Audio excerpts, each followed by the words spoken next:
Hello and welcome all our entire English-speaking auditory. My name is Vasyl Pekhno. I'm a Ukrainian journalist, and I'll be presenting right now to all of you a fresh live update of Ukrainian battlefield map as of June the 3rd. So please join us.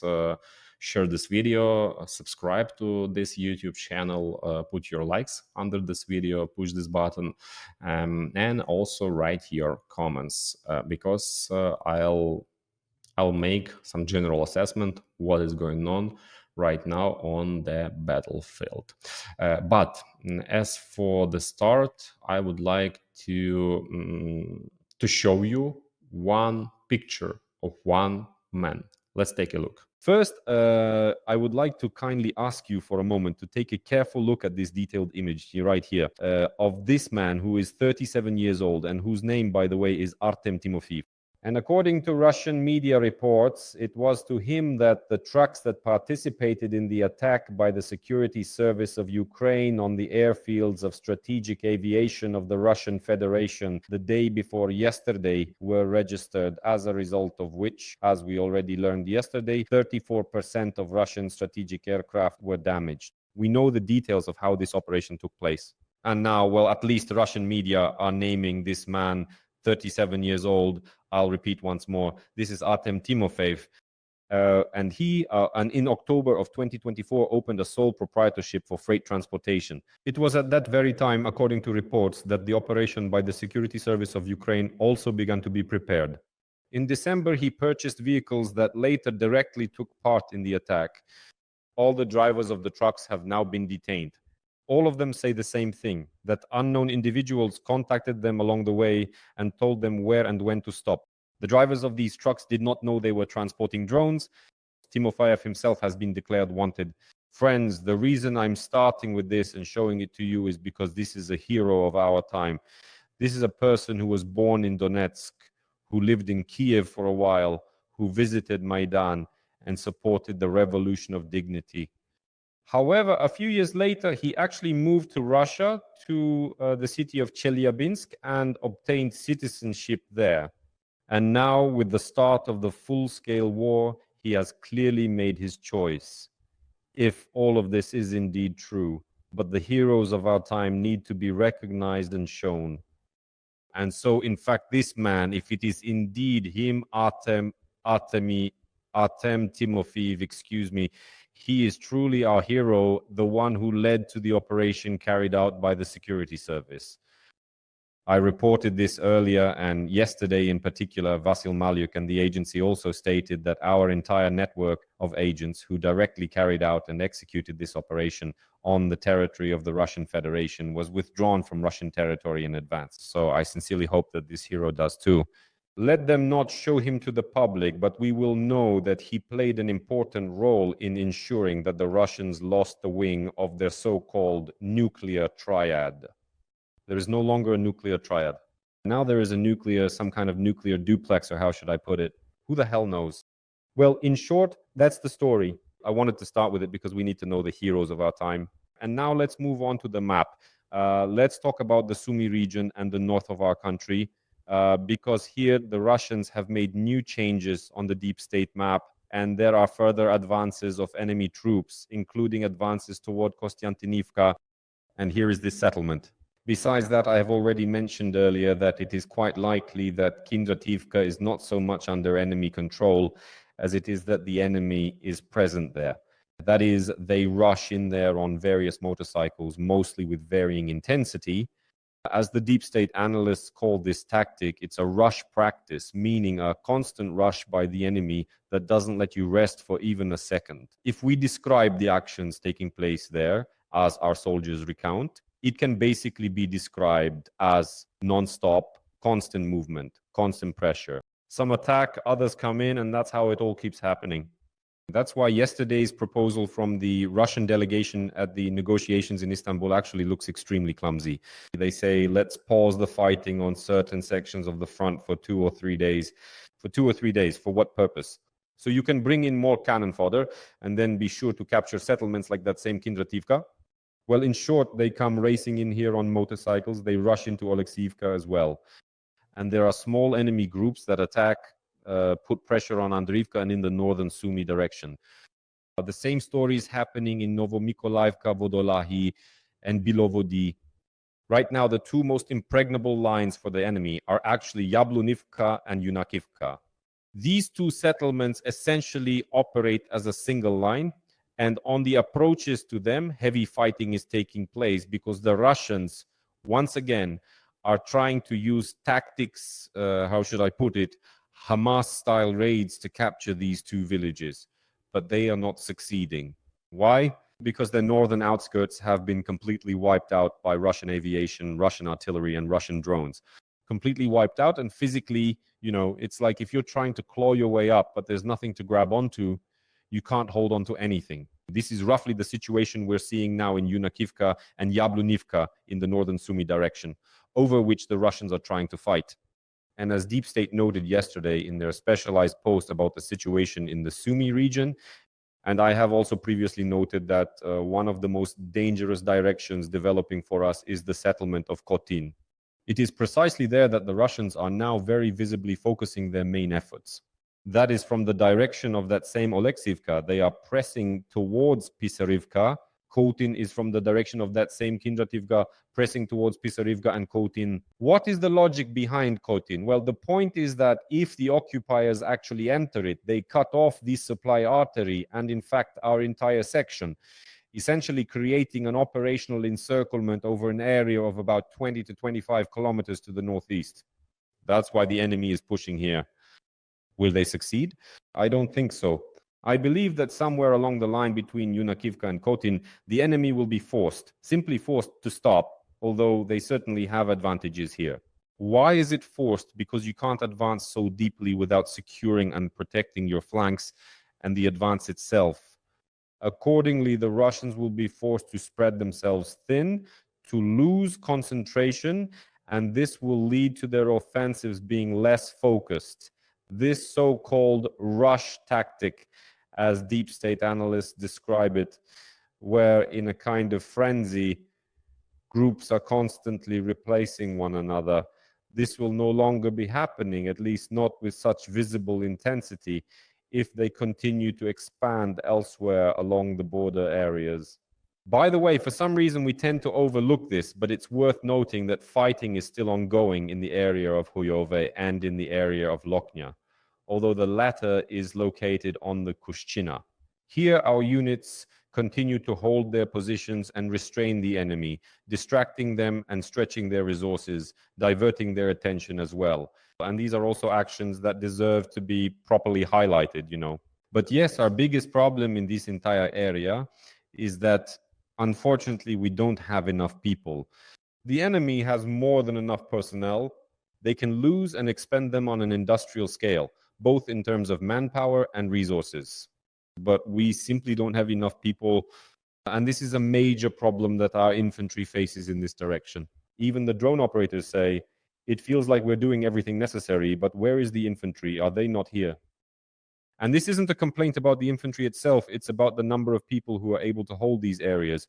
Here, first and foremost, it is due to their sheer numbers that the Russians are currently having some success. And how this will be broken up, and it will be broken up, I hope, will happen on the approaches to the first line to a real full-scale defense in this direction. Next, let's move on to the Kharkiv region, because as they say, it's as if I was looking into the water, right? Speaking about these attacks that were carried out last week on the border area of Kharkiv region in the settlement of Stroivka, you can see a small gray zone there. And I said that first and foremost, all these attacks are aimed at allowing the Russians to carry out one of their summer campaigns towards Kupiansk, specifically to capture this settlement of Kupiansk, the key hub of Kupiansk, with the goal, once again, of tearing apart our troops. The Russians carried out their attacks in the area of Fihulivka, literally in Fihulivka just the other day. And they continue to put pressure on Kindrashivka and in the settlement of Zapadne.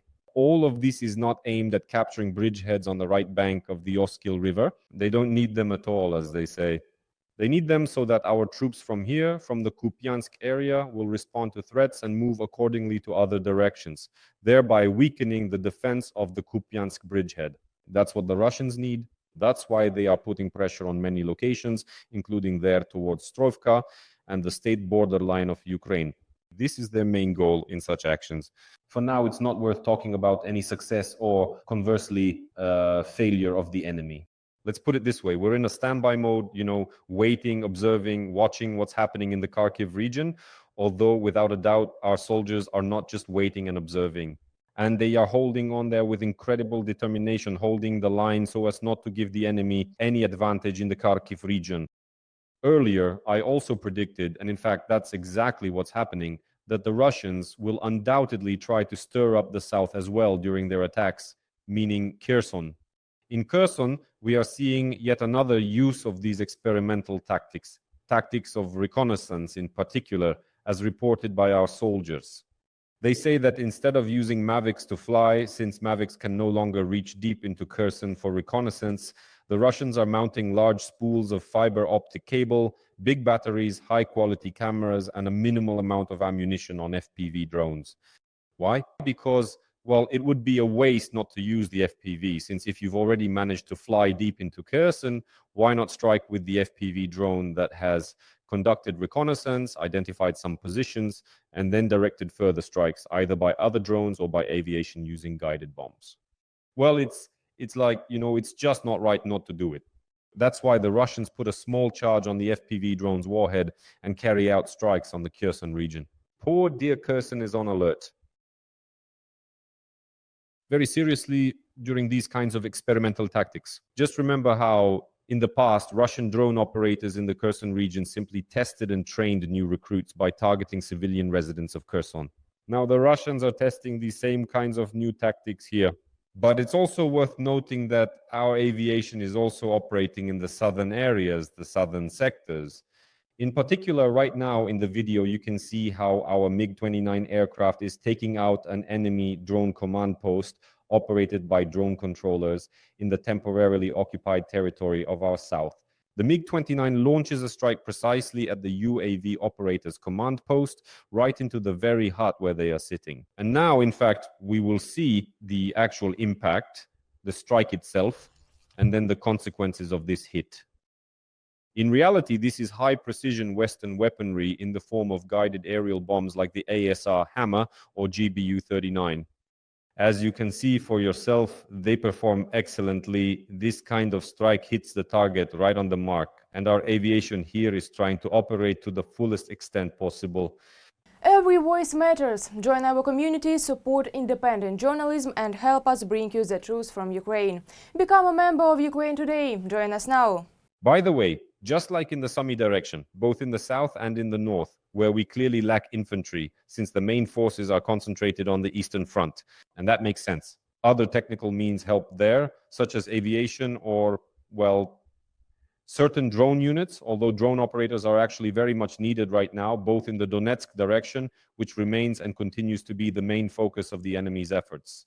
So we have this general line of their advance in the Pokrovsk, Kostyantynivka direction, let's call it that.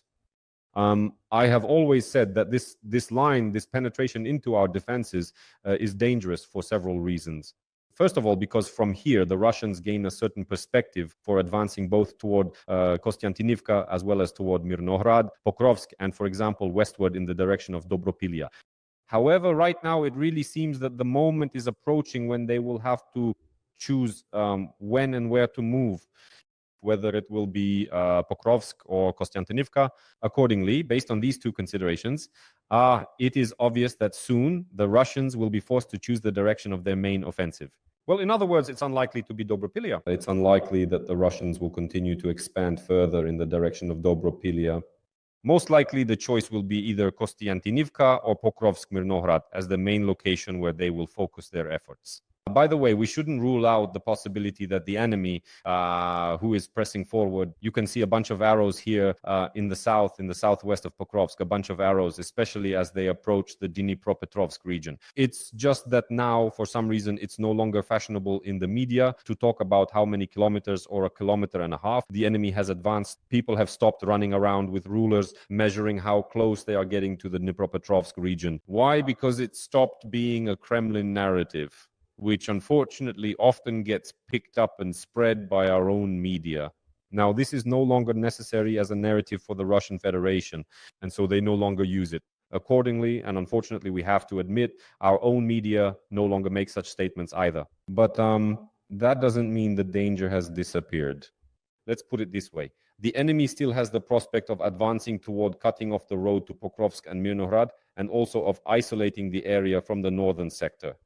It is also possible that the enemy may launch major attacks on Pokrovsk, while at the same time currently trying to advance in the Turets-Kostyantynivka direction. However, in reality, if we look at it, they have been making quite significant efforts here lately. Let's zoom in, so to speak, on this section. Recently, the enemy has expended a great deal of its resources to fully occupy Romanivka and to continue fighting in Zoraya. So, as of now, what do we see? We see that our garrison, which is holding back the enemy in Stara Mykolaiivka, is in an extremely difficult situation. This is, in fact, the current state of affairs here. Why has it come to this situation? Is there really a threat of encirclement here? I don't know for certain, just like many others who try to describe the situation as if they know it 100%. But in particular, on the deep state map, we also observe that the situation here, well, doesn't look like one of the easiest. But overall, in this sector, Romanivka, Zoraya, Stara Mykolaiivka, Russian units, in particular the 20th Motor Rifle Division, have already been refreshed here for about 2 weeks. The fresh division is engaged in very prolonged and intense fierce battles, essentially fighting exclusively for individual villages like Zoraya, Romanivka, and attempting to encircle Stara Mykolaiivka here. And in fact, their exhaustion here is now quite noticeable. A key indicator of events, if the enemy does choose the Kostyantynivka direction, will most likely be the settlement of Yablunivka, which we can see here, to the south of Kostyantynivka. Right now, the enemy is trying to approach its southern outskirts, but if the enemy does decide that Kostyantynivka is the target and takes Yablunivka, that will be a sign that they have chosen the Kostyantynivka direction and not, for example, the Pokrovsk direction. We also continue to see quite significant intensity of fighting in another area, and we shouldn't forget about the settlement of Bahatir. Even though there is a rather peculiar situation there with the enemy's advances and there is movement from the south, Bahatir is still not occupied by the enemy, just as Odryadny is not occupied either. Essentially, the containment of enemy forces continues in the Novopavlivka direction, even despite the large number of enemy attacks. At the moment, there is still no sign that they can break through this section of the defense. And by the way, coming back to Kostyantynivka, I mentioned earlier that Yablunivka is essentially the first defensive line of Kostyantynivka, and if it is breached, it will mean that the main attack on Kostyantynivka has been chosen directly. But believe me, beyond Yablunivka, both to the south and to the east of Kostyantynivka, the defensive lines in these areas are quite formidable. A number of conclusions have been drawn recently. In particular, new logistical routes have appeared, which are covered with nets on all sides. Apparently, we managed to accomplish this. Where exactly? Well, we won't be telling the enemy here, but there are positive changes, positive developments in this direction. I hope that this positive momentum will not stop, and the enemy definitely won't be able to have an easy walk in Kostyantynivka or show that they can. But undoubtedly, even the events of the weekend, the destruction of the iconic gas station in Kostyantynivka, are a sign of what could happen to the city. And obviously, most likely, it will share the fate of Pokrovsk with the total destruction of everything that remains intact, everything that is important, or basically anything that can be destroyed in Kostyantynivka. Because Pokrovsk is being hit by everything imaginable. The same could await Kostyantynivka, well, in the near future, because the occupiers are closing in there, and wherever they advance, death, chaos, and massive, just absolutely insane destruction follows. And there's one more direction I want to talk about before I finish. This is the Lyman front, because here, friends, the situation is also far from simple, and somehow the Lyman front seems to be falling out of focus. Although just 2 months ago, most of the main discussions about what was happening at the front were centered on it. So on the Lyman axis, you can see, first of all, the Russians advancing toward the settlement of Kharkivka. They've pushed out a sort of salient, like a worm, in that direction. In addition, south of Zelina Dolina, the Russians are trying to break into our defenses between Zelina Dolina and Kolodyazy. Besides that, from the Rid Kodub area, they are trying to expand westward. Additionally, from Katerynivka towards Novy Mir or Novy Svit, actually Novy Mir is probably the more correct name. So the Russians are trying to expand these bridgeheads here. Why do they need to do this? I've already talked about this more than once before.